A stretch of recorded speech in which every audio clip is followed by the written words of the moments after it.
जय माँ भवानी। आप सभी को पितृपक्ष और श्राद्ध इस शब्द से आज अवगत कराते हैं कि इसकी वास्तविकता और सत्य क्या है। पितृपक्ष ऋषि मुनियों द्वारा निर्धारित एक समय है और जिसमें हम लोग अपने पूर्वजों को याद करते हैं। हर पिता अपने पुत्र की उन्नति चाहता है। हर पिता अपनी संतान को बढ़ता हुआ देखना चाहता है और हर जीव अपनी संतान से खेलता है, उसको बड़ा करता है। और आपने देखा होगा कि कुछ पशु पक्षी भी अपने बच्चों के साथ प्यार करते हैं, उनके साथ खेलते हैं और उनसे हारते हैं ताकि उस जीव को जीतने की प्रसन्नता प्राप्त हो। ऐसा ही मानव जीवन है। हर पिता अपनी संतान से हार कर खुशी महसूस करता है। हर पिता अपनी संतान की उन्नति चाहता है, उसकी तरक्की देखकर गर्व महसूस करता है। ये जो पिता पुत्र का रिश्ता है, संसार में इन रिश्तों को 4 नाम से दिया गया है। पिता और संतान के बीच की इन पीढ़ियों को 4 पीढ़ियों में बांटा गया है।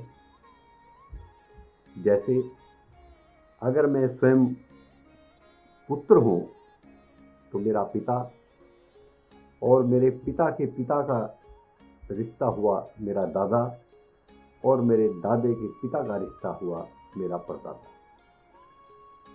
इसके पश्चात जो रिश्ता है उसको कोई नाम नहीं दिया गया।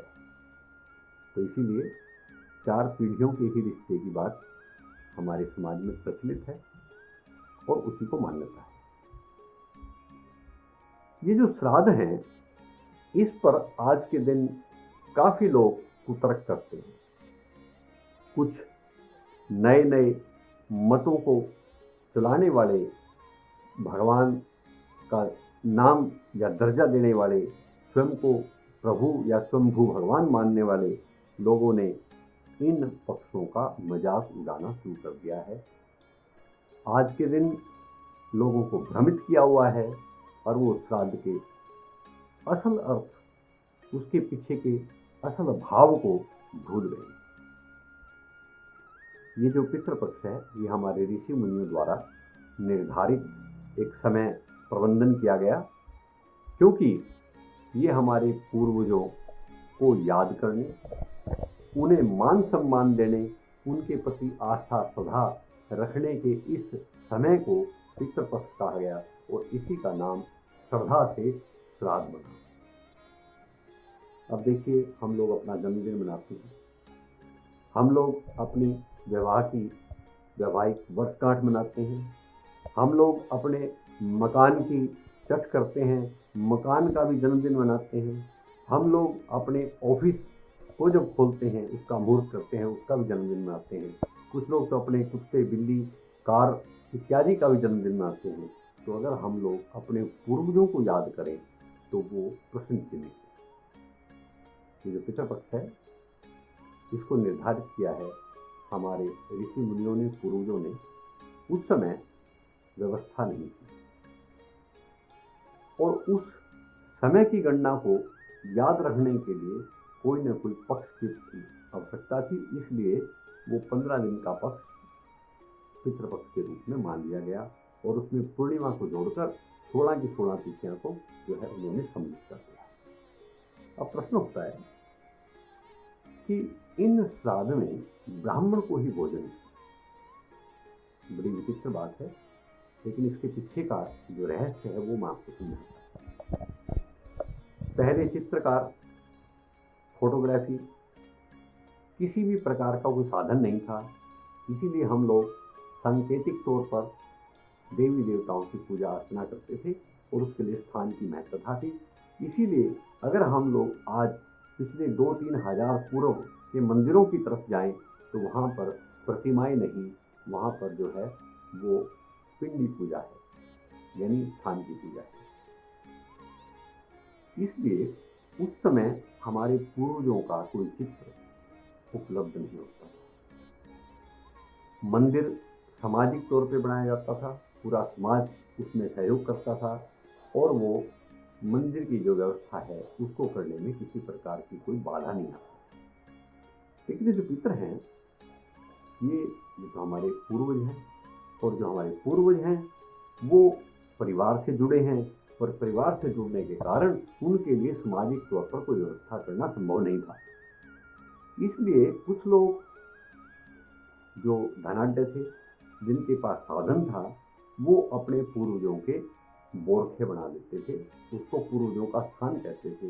वो स्थान पर ईंट की व्यवस्था से या पत्थरों की व्यवस्था से एक स्थान को चिन्हित कर देते थे, या कुछ लोग अपने किसी वृक्ष के नीचे उस स्थान को चिन्हित कर देते थे। लेकिन ये व्यवस्था क्योंकि पारिवारिक है और इसको चलाना संभव नहीं था, इसलिए हमारे ऋषि मुनियों ने यह व्यवस्था की कि कोई भी समाज में भेदभाव ना रहे, अमीर गरीब का कोई भेदभाव ना हो, सभी को एक समान का रास्ता, एक समान का अधिकार मिले। इसके लिए उन्होंने व्यवस्था की कि जो अपने पितर हैं, पूर्वज हैं, उनको याद करने के लिए, उनकी इस समय को उत्सव या पर्व के रूप में मनाने के लिए आप लोग किसी एक गुरुकुल के विद्यार्थी को भोजन कराएंगे। क्योंकि उस समय गुरुकुल का जो विद्यार्थी होता था वो ब्रह्मचारी होता था और उसमें जाति शब्द नहीं था। गुरुकुल में पढ़ने वाला कोई भी बच्चा, वो किसी भी जाति से हो सकता है, उसको विद्यार्थी बोलते थे और विद्यार्थी को ही भोजन करवाने की परंपरा उस समय प्रारंभ हो गई। लेकिन धीरे धीरे वो परंपरा, गुरुकुल लुप्त होते चले गए और धीरे धीरे वो परंपरा गुरुकुल से सिमट कर मंदिरों की तरफ, मंदिरों से सिमट कर पुजारियों की तरफ और पुजारियों से सिमट कर ब्राह्मणों की तरफ आ गई। ये व्यवस्था के बदलाव के कारण जो है वो ब्राह्मण को भोजन करवाने की जो है परंपरा प्रारंभ हो, क्योंकि हमारे पास अपने पूर्वज जो हमारे पितर हैं, उनका, पूर्वजों का कोई चित्र तो होता नहीं था। तो इसलिए उसको मान्यता देने के लिए ब्राह्मण को भोजन करवाने की व्यवस्था की। जिस प्रकार हम किसी भी देवी देवता का प्रसाद मानते हैं और वो प्रसाद हम लोग सभी बड़े चाव से खाते हैं, उसी प्रकार से हमारे पूर्वजों को मान सम्मान देने के लिए, उनके इस समय पर उनके प्रति श्रद्धा रखने के लिए ये श्राद्ध की परंपरा की गई और पूरा परिवार उस समय उसको उत्सव और पर्व के रूप में मनाए थे। मिष्ठान भोजन की व्यवस्था, और वो मिष्ठान भोजन उनकी आत्मा को तृप्त करे, उसके लिए कोई निमित्त, और निमित्त के लिए उन्होंने उस विद्यार्थी, उस गुरुकुल के ब्रह्मचारी, उस मंदिर के किसी भी स्थान के पुजारी या ब्राह्मण को पात्र माना। अब इसके अलावा हम लोग श्राद्ध के दिनों में गाय को, कुत्ते को और कौवे को भी भोजन देते हैं। गाय को भोजन देने की व्यवस्था इसलिए की गई क्योंकि गाय का जो दूध है वो हमारे लिए अमृत होता था, और गाय के दूध से ही संसार में जितने भी जीव हैं, खास तौर पर मानव के जो बच्चे हैं, उनको पालन पोषण में गाय का दूध अमृत देती है। इसलिए उसकी व्यवस्था की और गाय को मान सम्मान देने के लिए यह श्राद्ध में गाय को भोजन देने का जो है प्रचलन है। अब कुत्ते से ज्यादा वफादार जीव कोई माना नहीं गया है, और श्राद्ध के दिनों में कुत्तों के जो है वो प्रजनन का समय होता है। इसलिए उन्हें मान सम्मान देने और उनकी जनसंख्या को बढ़ाने के लिए ये व्यवस्था की गई कि श्राद्ध के दिनों में कुत्ते को भी भोजन दिया जाए, क्योंकि कुत्ते से ज्यादा बड़ा वफादार और वॉचमैन, चौकीदार कोई और जीव हो नहीं सकता। कौवे को भोजन की व्यवस्था इसलिए की गई क्योंकि इस समय जंगलों को बढ़ाने के लिए, एक स्थान से दूसरे स्थान पर जंगल का रोपण करने के लिए कौवे से बढ़िया पक्षी कोई हो नहीं सकता।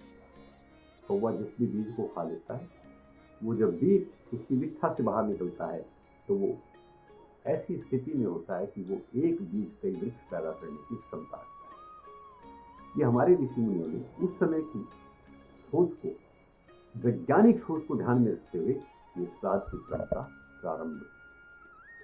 श्राद्ध पक्ष आश्विन मास के कृष्ण पक्ष से प्रारंभ होता है और इसमें पूर्णिमा को पहला श्राद्ध और अमावस को अंतिम श्राद्ध था। तो इसमें आप अपने पूर्वजों को याद करें, पूर्वजों के उस समय को याद करें जिनके आशीर्वाद से इस धरा पर हम यह मस्त और व्यस्त जीवन जी रहे हैं। ये जो आज जीवन है हमारा, ये हमारे पूर्वजों की देन है। हमारे पूर्वजों की कामना थी कि हमारा आने वाली जो पीढ़ी है वो तरक्की करे, उन्नति करे। उन्हीं का तप और उन्हीं का आशीर्वाद है कि आज हम इस धरा पर इस अच्छे जीवन को जी रहे। तो आप सभी श्राद्ध को श्रद्धाभाव से मनाएं, इसको उत्सव और पर्व के रूप में मनाएं और अपने पूर्वजों को याद करें। अपने पूर्वजों को याद करने से उनका आशीर्वाद मिलता है। और शास्त्र कहता है कि जिस भी परिवार पर उनके पूर्वजों का आशीर्वाद है वो पीढ़ी हमेशा तरक्की करेगी, वो परिवार हमेशा उन्नति करेगा और उस परिवार में हमेशा सुख रहेगा। जय माता।